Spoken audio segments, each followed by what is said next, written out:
Farmer John NV. We're at the plot today, caring for the garlic. We just got these last 2 beds with a nice compost mulch on top. You can look back at the last video where we just did the 4 other beds.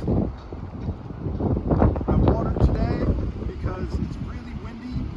There's a lot of drying winds. We live in a desert. An average of 7 inches of rain per year.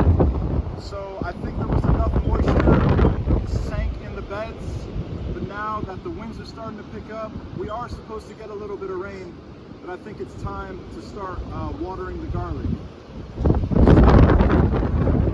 We have plans for when the garlic comes out to transplant all these beds to greens, tomatoes, watermelon, pumpkin, squash, greens being lettuce, kale, and how to maybe get a quick early crop of greens in the pathways before the garlic harvest, so we can plant some kale, Swiss chard, maybe some lettuce, but probably just kale and Swiss chard down the rows where your feet path go.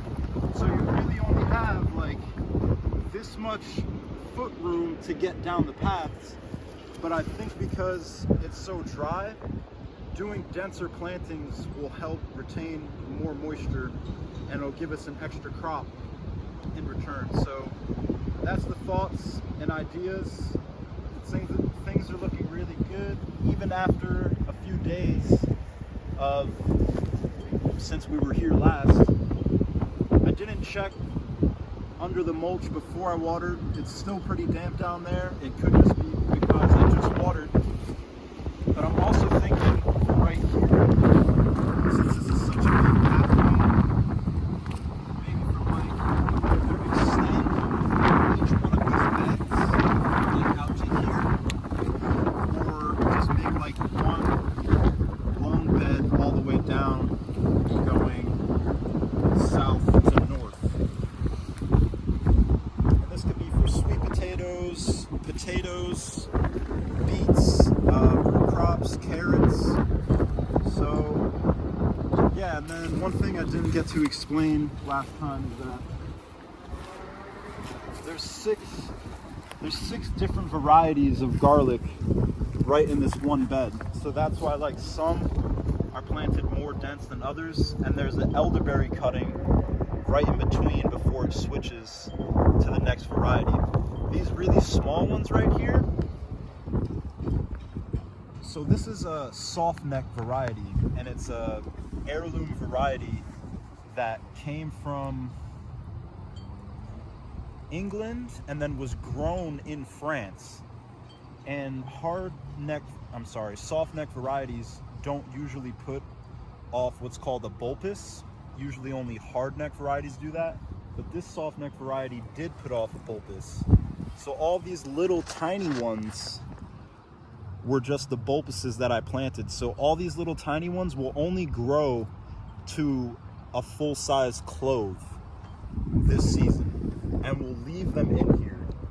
And then next year, they'll all grow up to full bulbs. So by planting the bulbuses, you need patience, but it's a really good way to get your numbers up.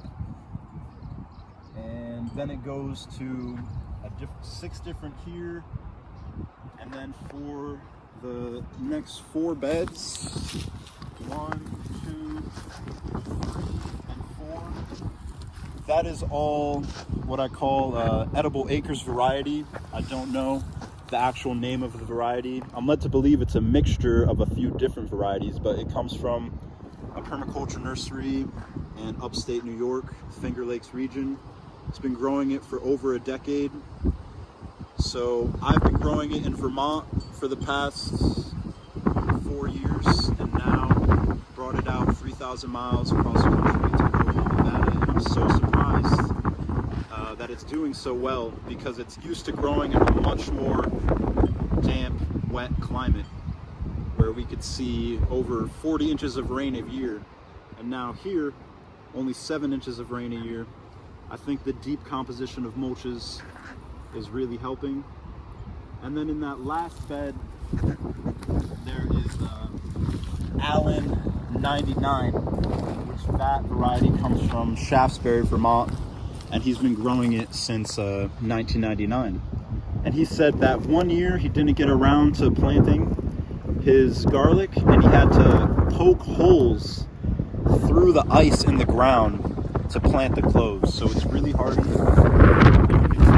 I started planting it a lot more dense at this last bed here because I was running out of space and I had a lot more garlic to plant. That's another story for another time. But one thing I also keep forgetting to mention is that down the middle of these 3 beds, I believe, I have to look at my notes, there's a gap here because there's California black walnuts, some acorns, some oaks. And so the idea is that the trees will come up through the middle of the garlic. The garlic protects the tree seeds through the winter from rodents.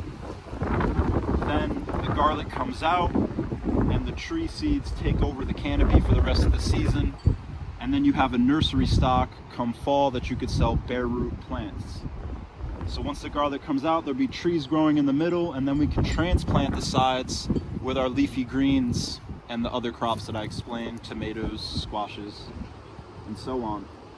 So that's a little bit more in-depth description, explanation of what's going on the small-scale farm today. Peace, blessings, wholeness. Spring is here. Very, very windy day. 50 to 60 mile per hour gusts today. 35 sustained.